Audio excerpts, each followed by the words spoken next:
In this video, I want to talk about creating histograms in Excel. Let's take a look to this dataset. I'm going to magnify the page a bit. This data is about long. The first step is understanding the data. I'm going to start reading the titles. The first one is long capacity. Different numbers, it can be 6, 10, etc.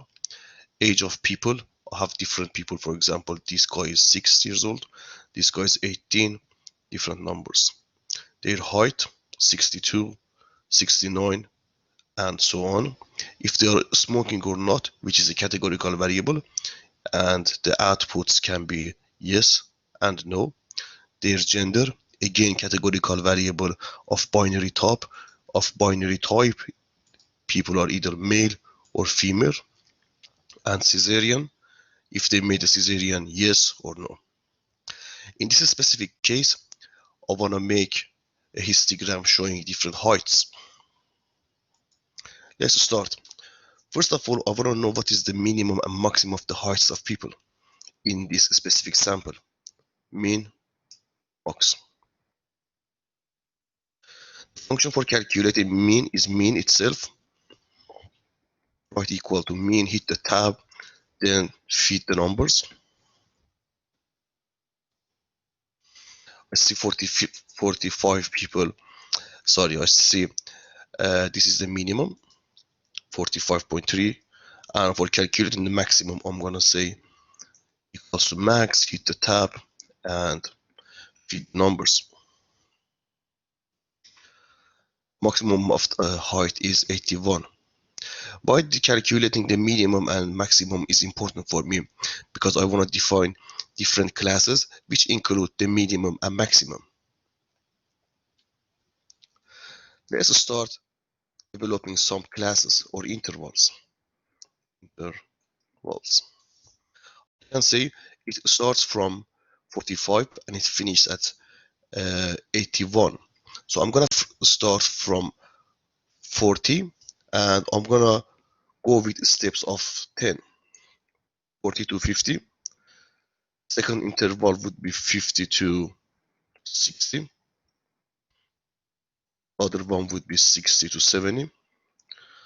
70 to 80. And I want to also cover this 81.8. So the other interval would be 80 to 90. How many how many intervals do I have? I got 5, which is good, and I'm happy with them. Right now I can calculate the bins. The problem with the intervals is that Excel cannot understand what is an interval, but he can understand the bins. I'm gonna write the bin here. What is the meaning of bin? Bin is simply upper bound of an interval. So in this interval, 40 to 50, the bin would be 50. The bin, which is the upper bound of the second interval, would be 60, and so on, 70, 80, and 90. I got bins and I got my input, which is the height of people. I'm ready to go. Please check that before creating a histogram. If you are under the Home tab, click on Data, go to Analyzers, and you should see this data analysis. If you don't have it, that's fine. This is how to generate it. Click on File, find Options from the bottom. You're going to get to this window. Click on Add-ins. After clicking on Add-ins, you're going to see this Manage Excel Add-ins at the bottom of the page. Make sure the default is on Excel Add-ins and click on Go. You're going to get this window. Tick Analysis Toolpack. Click on OK. And after clicking on OK, you should see it here. Now that we have a data analysis, let's click on that. You're going to get to this window. Select histogram. Histogram is in the middle of the page over here. Click on OK. And we get to this window. This window have two different spots. One of them is input, the other one output. Under the input, I got the input range, which is the height, and the bins. I already generated the bins and they are here. Let's give him the input range, which is the height. Beautiful. Let's scroll up to the bins, and the second part is the bins. Cool. You have the bins.